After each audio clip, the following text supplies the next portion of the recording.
Looking at Lincoln by Maira Kalman.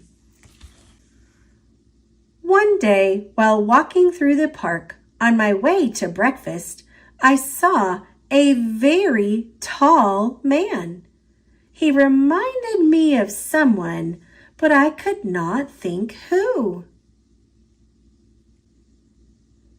At the coffee shop, I ordered pancakes. They were delicious. We paid with a Lincoln and 2 Washingtons. And then I remembered. The man I had seen looked exactly like Abraham Lincoln. Abraham Lincoln, the 16th President of the United States. Who was he? I went to the library to find out. Abraham Lincoln was such an amazing man that there are over 16,000 books written about him. I wanted to read them all, but I got lost in photos of his unusual face. I stared at one. I could look at him forever. He was born in a small log cabin in Kentucky on February 12, 1809. The family was poor. Abe was a dreamer. He did not like to do chores. He loved to read. He was lucky. His stepmother loved him like crazy, and he adored her. She looked so stern, but she let him dream and read as much as he wanted. He went to school for only 1 year, but he was curious and taught himself many things. They had hardly any supplies, and of course, no electricity. Abraham spent many hours reading by the fire's glow. One day, he was kicked in the head by a mule. He slept for 2 days. Then he woke up and grew up and decided to be a lawyer. He did like to argue. He lived in Springfield, Illinois, and got a reputation as a smart and honest man. They called him Honest Abe.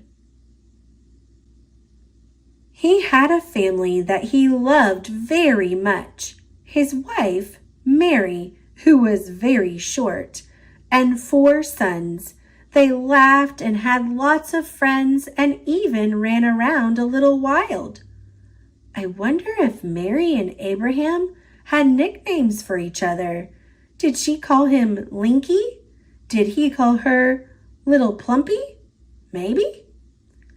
Abe worked hard and became interested in the government.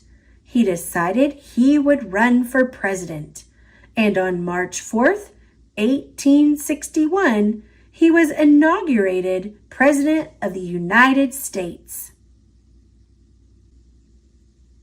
On the day he was elected, I bet Mary made his favorite vanilla cake, but maybe he forgot to eat his slice. He was often too busy thinking to eat. Lincoln wore a very tall hat. With his hat on, he was 7 feet tall. He wrote many notes and stuffed them inside his hat. What was he thinking about? He was thinking about democracy, the Declaration of Independence and the Constitution created by the founders of this country. He was thinking about freedom and doing good for mankind. And maybe he was also thinking about getting a birthday present for his little son. Maybe a whistle or pickup sticks. What did he love? He loved his dog Fido. I think Fido was cross-eyed. He loved apples, Cox's orange pippins, white pippins, wine sap, Benoni. He always had an apple on his desk. He loved music. He loved Mozart, especially his opera, The Magic Flute. But mostly he loved people, his family, of course, but all people, and he wanted them to live well. He loved justice and truth. The country was in trouble and headed for a war. After hundreds of years of slavery, people were saying, "Enough." There were courageous people who fought for liberty, like Sojourner Truth, and Frederick Douglass, who had been a slave until he ran away to the North. Both of them met with Lincoln and spoke of the plight of slaves. Lincoln hated slavery and wrote to a friend, "If slavery is not wrong, nothing is wrong." During his presidency, he issued the Emancipation Proclamation, the first official step toward freeing millions of slaves. It was a difficult time to be president. The Southern states, the Confederacy, wanted their own country where slavery was allowed. Lincoln said, "No, we must stay one country." The Northern states, the Union, believed that slavery should be abolished, and so they went to war. In a museum, I saw the uniform of one of the first soldiers killed in the Civil War. Here is a bullet hole at the point of his heart.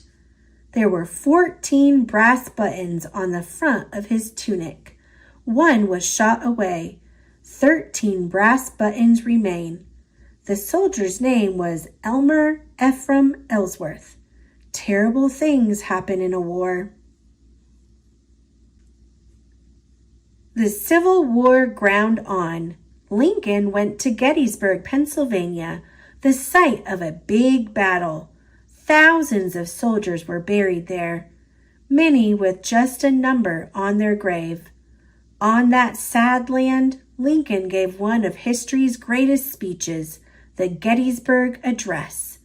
It was short, only 272 words, ending with, "Government of the people, by the people, for the people, shall not perish from the earth."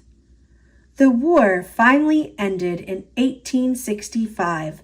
Almost 1 million people had been killed or wounded. The North had won. The people had suffered greatly, but now it was time to rejoice and start to rebuild the country with Lincoln leading the way. But it was not to be. After the agony of the war, Lincoln wanted to lighten the mood. He took his wife to see a funny play. During the play, he was shot, murdered by a wretched man who did not want slavery to end. Lincoln had been rocking in this chair. People carried him across the street to the home of a friend. He died the next morning, April 15th, 1865. He was 56 years old. The news spread. People across the land wept with grief for their fallen leader. But a great man is never really gone.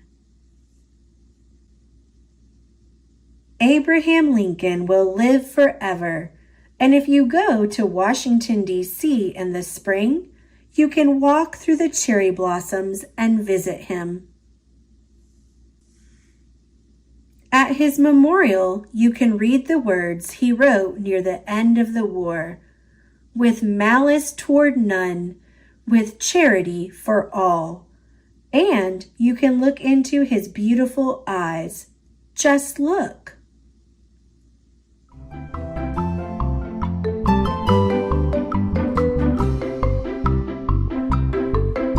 Thanks for watching. Click subscribe. See you later, alligator.